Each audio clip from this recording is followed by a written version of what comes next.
ಈ ಕಥೆ ಆರಂಭವಾಗುವುದು ರಾಮಾಯಣದ ಕಾಲದಲ್ಲಿ ರಾವಣನ ತಾಯಿಯಾದ ಕೈಕಾಸಿ ಶಿವನ ಪರಮ ಭಕ್ತಿಯಾಗಿದ್ದಳು. ಆಕೆ ಪ್ರತಿದಿನ ಮರಳಿನಿಂದ ಶಿವಲಿಂಗವನ್ನು ಮಾಡಿ ಪೂಜಿಸುತ್ತಿದ್ದಳು. ಒಮ್ಮೆ ಆ ಮರಳಿನ ಲಿಂಗವು ಸಮುದ್ರದ ಅಲೆಗಳಿಗೆ ಕೊಚ್ಚಿ ಹೋದಾಗ ಆಕೆ ದುಃಖಿತಳಾಗುತ್ತಾಳೆ. ಇದನ್ನು ನೋಡಿದ ರಾವಣನು ತನ್ನ ತಾಯಿಗಾಗಿ ಸಾಕ್ಷಾತ್ ಶಿವನ ಶಕ್ತಿಯಾಗಿರುವ ಅಮರತ್ವವನ್ನು ನೀಡುವ ಆತ್ಮಲಿಂಗವನ್ನೇ ಕೈಲಾಸದಿಂದ ತೆಗೆದುಕೊಂಡು ಬರುವುದಾಗಿ ಶಪಥ ಮಾಡುತ್ತಾನೆ. ರಾವಣನು ಕೈಲಾಸ ಪರ್ವತಕ್ಕೆ ಹೋಗಿ ಶಿವನನ್ನು ಒಲಿಸಿಕೊಳ್ಳಲು ಘೋರವಾದ ತಪಸ್ಸನ್ನು ಆಚರಿಸುತ್ತಾನೆ. ರಾವಣನ ಭಕ್ತಿಗೆ ಮೆಚ್ಚಿದ ಭೋಲೆನಾಥನು ಅವನಿಗೆ ಪ್ರತ್ಯಕ್ಷನಾಗಿ ಆತ್ಮಲಿಂಗವನ್ನು ವರವಾಗಿ ನೀಡುತ್ತಾನೆ ಎಂದು ಶಿವನು ರಾವಣಿಗೆ ಒಂದು ಕಠಿಣವಾದ ಷರತ್ತನ್ನು ವಿಧಿಸುತ್ತಾನೆ. ರಾವಣ, ನೀನು ಲಂಕೆಯನ್ನು ತಲುಪುವವರೆಗೆ ಈ ಆತ್ಮಲಿಂಗವನ್ನು ಎಲ್ಲಿಯೂ ನೆಲದ ಮೇಲೆ ಇಡಬಾರದು. ಒಂದು ವೇಳೆ ಎಲ್ಲಾದರೂ ನೆಲದ ಮೇಲಿಟ್ಟರೆ ಅದು ಅಲ್ಲೇ ಶಾಶ್ವತವಾಗಿ ಸ್ಥಾಪಿತವಾಗುತ್ತದೆ ಎಂದು ಎಚ್ಚರಿಸುತ್ತಾನೆ. ವರವನ್ನು ಪಡೆದ ರಾವಣನು ಅತ್ಯಂತ ಸಂತೋಷದಿಂದ ಲಂಕೆಯ ಕಡೆಗೆ ಪ್ರಯಾಣ ಬೆಳೆಸುತ್ತಾನೆ. ಆದರೆ ರಾವಣಿಗೆ ಆತ್ಮಲಿಂಗ ಸಿಕ್ಕರೆ ಅವನು ಅಜಯನಾಗುತ್ತಾನೆ ಮತ್ತು ಲೋಕ ಕಂಟಕವಾಗುತ್ತಾನೆಂದು ದೇವತೆಗಳು ಗಾಬರಿ ಆಗುತ್ತಾರೆ. ತಕ್ಷಣವೇ ಅವರೆಲ್ಲರೂ ಭಗವಾನ್ ವಿಷ್ಣು ಮತ್ತು ಗಣಪತಿಯ ಮೊರೆ ಹೋಗುತ್ತಾರೆ. ರಾವಣನು ಕರ್ನಾಟಕದ ಕರಾವಳಿ ತೀರದ ಗೋಕರ್ಣದ ಹತ್ತಿರ ಬರುತ್ತಿದ್ದಂತೆ ರಾವಣನು ಸಂಧ್ಯಾ ವಂದನೆ ಮಾಡುವ ಸಮಯಕ್ಕೆ ಹತ್ತಿರವಾಗುತ್ತದೆ.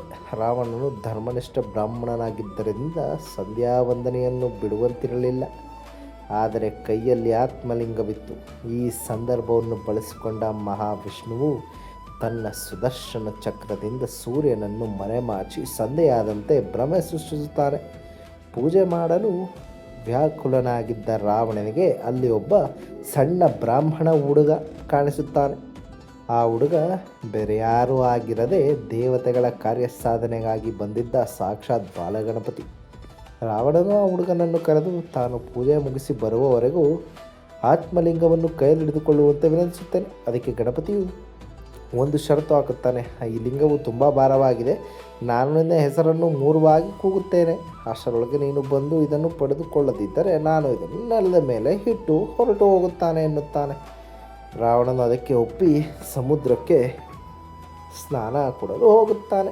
ಆದರೆ ಗಣಪತಿಯು ತಡ ಮಾಡಿದ ರಾವಣನ ಹೆಸರನ್ನು ಬೇಗನೆ 3 ಬಾರಿ ಕೂಗಿ ರಾವಣನು ಓಡಿಬರುವಷ್ಟರಲ್ಲಿ ಆತ್ಮಲಿಂಗವನ್ನು ಗೋಕರ್ಣದ ಭೂಮಿಯ ಮೇಲೆ ಇಟ್ಟು ಬಿಡುತ್ತಾನೆ. ವಿಷ್ಣುವು ಸುದರ್ಶನ ಚಕ್ರವನ್ನು ಹಿಂತೆರೆದಾಗ ಮತ್ತೆ ಬಿಸಿಲು ಬರುತ್ತದೆ. ತಾನು ಮೋಸವಾದನೆಂದು ಅರಿತ ರಾವಣನು ಅತ್ಯಂತ ಕೋಪದಿಂದ ಆತ್ಮಲಿಂಗವನ್ನು ನೆಲದಿಂದ ಕಿತ್ತೆಯಲು ತನ್ನ ಸಂಪೂರ್ಣ ಶಕ್ತಿಯನ್ನು ಬಳಸಿದ. ಆದರೆ ಲಿಂಗವು ನೆಲಕ್ಕೆ ಗಟ್ಟಿಯಾಗಿ ಅಂಟಿಕೊಡುತ್ತದೆ. ಜೋರಾಗಿ ಇಳಿದ ಕಾರಣ ಆತ್ಮಲಿಂಗದ ಆಕಾರವು ಹಸುವಿನ ಕಿವಿಯಂತೆ ವಾಲುತ್ತದೆ. ಹೀಗಾಗಿ ಈ ಜಾಗಕ್ಕೆ ಗೋಕರ್ಣ ಎಂಬ ಹೆಸರು ಬಂತು. ಅತಿಯಾದ ಕೋಪ ಮತ್ತು ಬಲೋಪ್ರಯೋಗದಿಂದ ಈ ಲಿಂಗದ ಮೇಲಿದ್ದ ಕವಚ ಹಾಗೂ ಕೆಲವು ಭಾಗಗಳು ಮುರಿದು ಬೇರೆ ಬೇರೆ ಕಡೆಗೆ ಹಾರಿ ಬೀಳುತ್ತವೆ. ಹಾಗೆ ಲಿಂಗವನ್ನು ಮುಚ್ಚಿದ ವಸ್ತ್ರ ಬಿದ್ದ ಪವಿತ್ರ ಜಾಗವೇ ಇವತ್ತಿನ ಮುರುಡೇಶ್ವರ. ರಾವಣನ ಬಲಪ್ರಯೋಗದಿಂದಾಗಿ ಆತ್ಮಲಿಂಗದ ಭಾಗಗಳು ಒಟ್ಟು 5 ಕ್ಷೇತ್ರಗಳನ್ನು ಸ್ಥಾಪಿತವಾದವು. ಅವುಗಳೆಂದರೆ ಗೋಕರ್ಣ, ಸಜ್ಜೇಶ್ವರ, ಧಾರೇಶ್ವರ, ಗುಣವಂತೇಶ್ವರ ಮತ್ತು ಮುರುಡೇಶ್ವರ. ಇದೇ ಸ್ನೇಹಿತರೆ ಈ ಮುರುಡೇಶ್ವರದ ಒಂದು ಇತಿಹಾಸ. ತಾವೆಲ್ಲರೂ ಈ ಮಾಹಿತಿಗೆ ನಿಮಗೆ ಇಷ್ಟವಾದರೆ ವಿಡಿಯೋವನ್ನು ಲೈಕ್ ಮಾಡಿ ಮತ್ತು ಶೇರ್ ಮಾಡಿ. ಧನ್ಯವಾದಗಳು.